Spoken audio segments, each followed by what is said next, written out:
नमस्कार दोस्तों, स्वागत है आप सबका भद्रा IAS अकेडमी में। आज का डेट है 27 जनवरी 2024 एंड यस, मैं शुभदीप प्रेजेंट कर रहा हूँ आप सबके सामने डेली करंट अफेयर्स के न्यूज़ एनालिसिस के डिस्कशन को। तो चलिए शुरुआत करते हैं। सबसे पहले हम लोग असम ट्रिब्यून का अगर न्यूज़ देख लीजिएगा तो yes, 3 persons from Assam, that is Sarveshwar Basumatary ji, Prabhati Barua ji and Drona Bhuyan, ये 3 personalities, these are 3 unsung heroes. Unsung heroes मतलब क्या बोला जा रहा है, दैट दे मतलब ये लोग लाइमलाइट में तो पहले नहीं थे ना, बट अभी जब पद्मश्री अवार्ड इनको मिला उसके बाद they are coming in limelight, right. So far in Assam they were unsung heroes. People didn't knew much about them, right?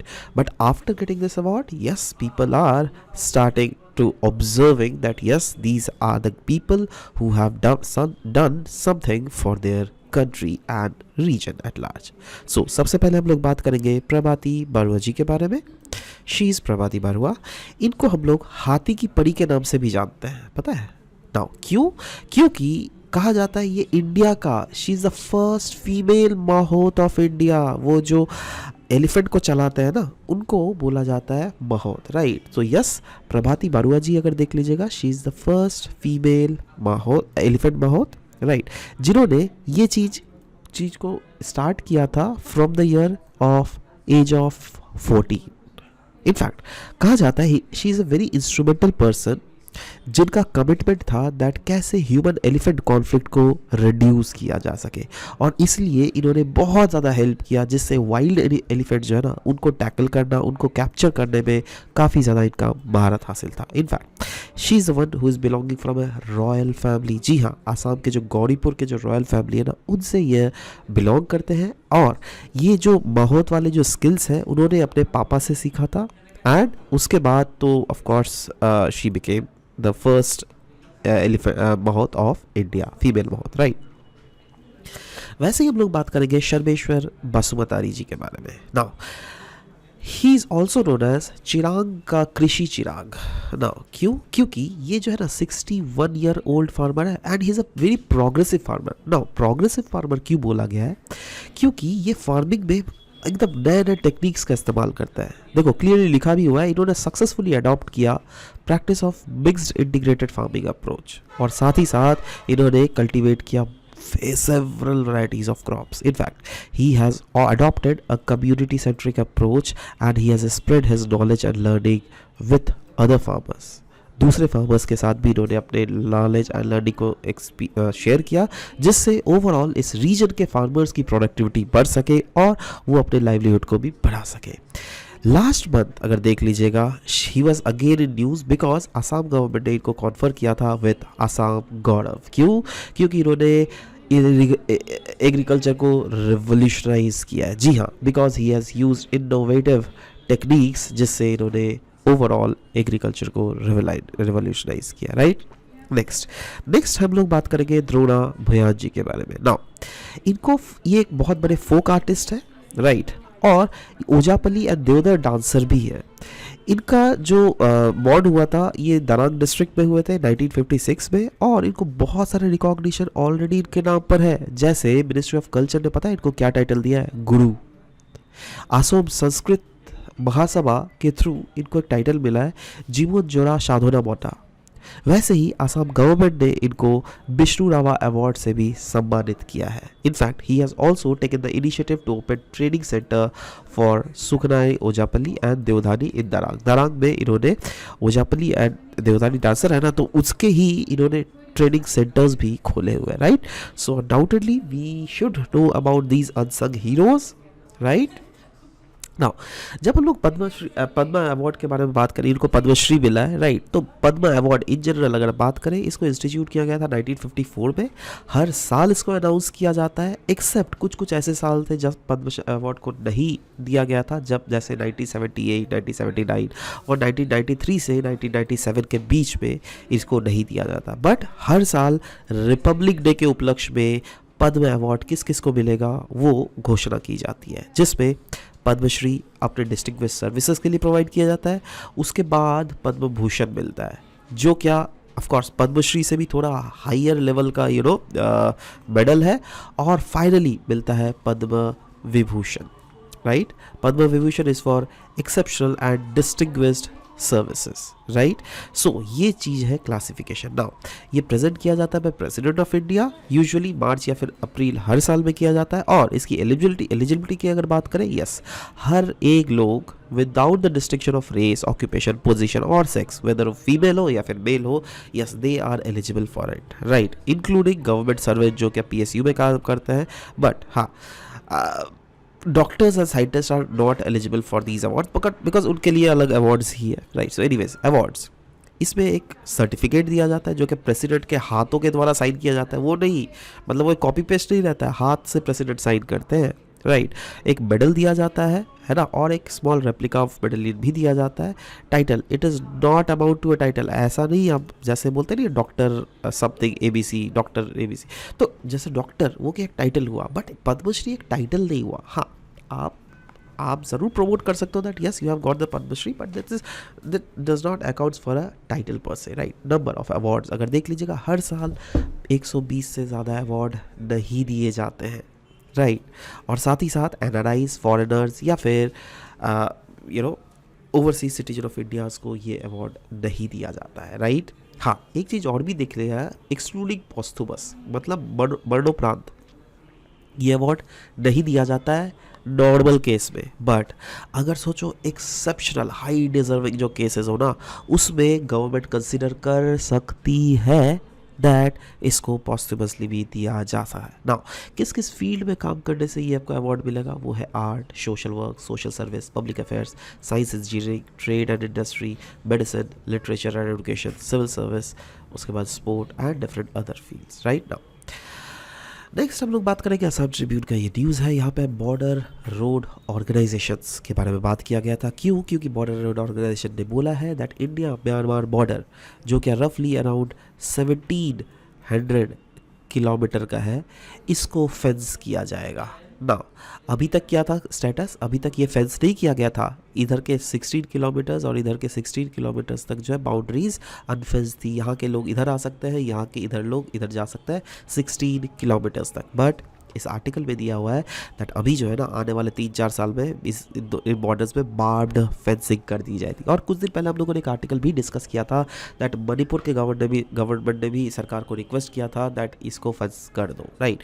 तो फाइनली केंद्र सरकार ने दैट सेंट्रल गवर्नमेंट ने ये डिसीजन लिया है दैट इस पूरे बॉर्डर को फेंस कर दिया जाएगा। बॉर्डर रोड ऑर्गेनाइजेशन ये फेंसिंग की एक्टिविटीज़ करेगी ना। बॉर्डर रोड ऑर्गेनाइजेशन ये एक रोड कंस्ट्रक्शन एग्जीक्यूटिव फोर्स है इंडिया में, जो क्या सपोर्ट प्रोवाइड करती है इंडियन आर्म फोर्स को भी। इनका काम ही है दैट बॉर्डर के एरियाज़ में रोड्स कंस्ट्रक्ट करना, ना ही सिर्फ इंडिया में बल्कि हमारे फ्रेंडली कंट्रीज़ में भी। क्योंकि इंडिया में अगर देख लीजिएगा अराउंड 19 स्टेट्स और 3 यूनियन टेरिटरीज़ में तो इन्होंने बॉर्डर्स बनाए ही हैं। बट साथ ही साथ जो फ्रेंडली कंट्रीज़ है ना हमारे साथ, जैसे अफगानिस्तान, भूटान, म्यांमार, ताजिकिस्तान, श्रीलंका, यहाँ पर भी हमारे बॉर्डर रोड ऑर्गेनाइजेशन ने बहुत ज़्यादा हेल्प किया है। In fact border road organisation is also tasked with maintaining their infrastructure including operation such as snow clearances. बहुत समय क्या होता है ना दैट हिली टेरिस जैसे इंडिया चाइना का बॉर्डर है, राइट, तो वहाँ पर स्नो जब जाता है तो उसको क्लियर करना भी इनका ही दायित्व है,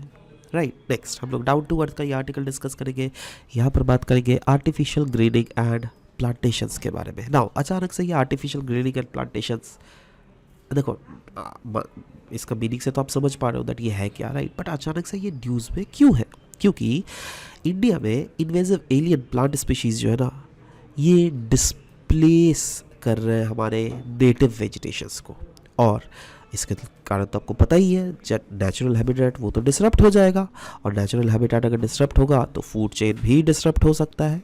इनफैक्ट एक स्टडी किया गया था जिसमें सजेस्ट किया गया था दैट हमारे जो देश का नेचुरल इकोसिस्टम है ना 66% जो है हमारे नेचुरल इकोसिस्टम वो इन्फेक्टेड है by these invasive species. Invasive species मतलब वैसे स्पीशीज़ जो क्या लोकल नहीं होते हैं, बाहर से उसको लाए जाते हैं, या तो ह्यूमन लाता है या फिर गलती से ऑटोमेटिकली खुद भी आ सकता है, राइट।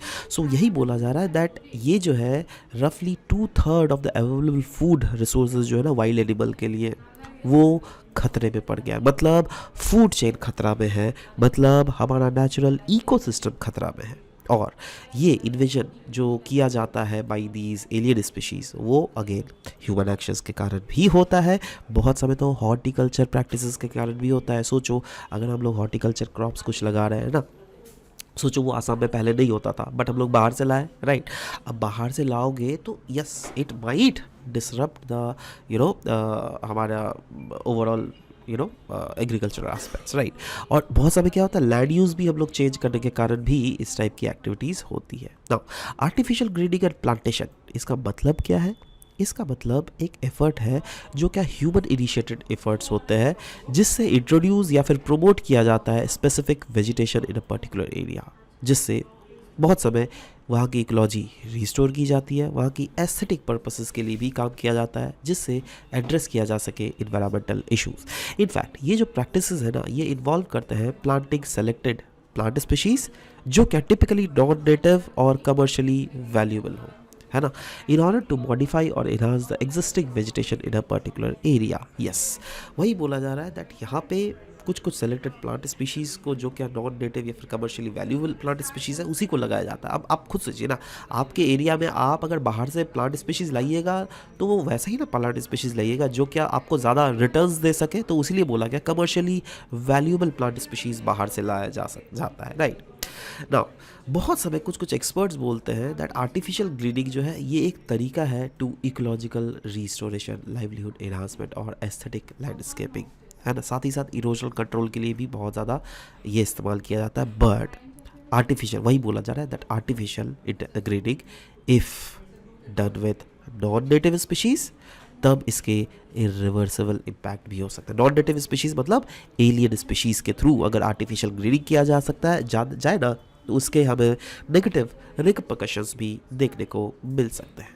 नेक्स्ट इंडियन एक्सप्रेस का ये न्यूज़ है इंपॉर्टेंट आर्टिकल, यहाँ पे हम लोग बात करेंगे सपिंड मैरिज के बारे में। नाउ सपिंड मैरिज ये अगर देख लीजिएगा आपको GS1 के जो टॉपिक है आपका सोसाइटी का उसमें बहुत ज़्यादा इंपॉर्टेंट है, राइट। सो नाउ सपिंड मैरिज ये क्यों न्यूज़ में था पहले तो ये डिस्कस करते हैं, क्योंकि दिल्ली हाई कोर्ट के पास एक केस गया था सपिंड मैरिज के बारे में। That is recently Delhi high court has reaffirmed the ban on sapinda marriage.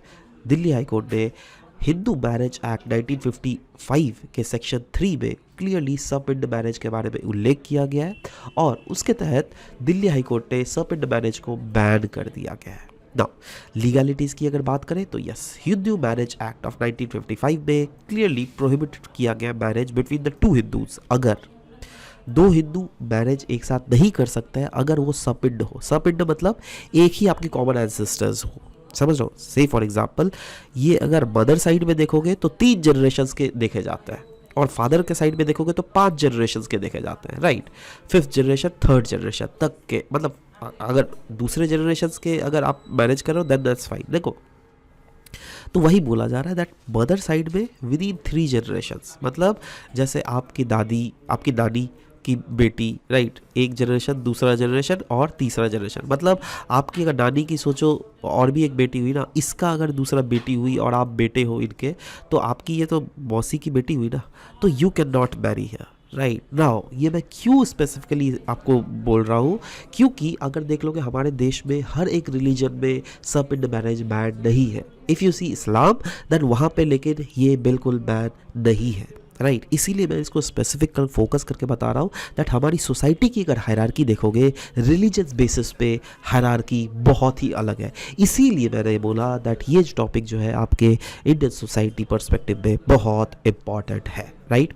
वैसे ही फादर साइड पे अगर देख लोगे 5 जनरेशन, जैसे मदर साइड की 3 जनरेशन है ना, वैसे फादर साइड की 5 जनरेशन में देखी जाती है दैट अगर यहाँ पे अगर अपने भाई बहन से शादी किया तब वो शादी को void, that will be declared void. But कुछ कुछ एक्सेप्शंस है, जैसे कुछ कुछ ऐसे रिलीजियस प्रैक्टिसेस है, जैसे कुछ कुछ ट्राइबल एरियाज है जहाँ पर अगर कस्टम्स आपकी परमिट करती है तब सपिंड मैरिज हो सकता है, बट हिंदूज में दीज आर बैड, राइट। सो इसी के साथ आज का सेशन ये समाप्त करता हूँ। मिलते हैं आप सबके साथ नेक्स्ट सेशन में। Till then bye bye, take care, thank you guys, thank you for listening to the whole video, thank you very much.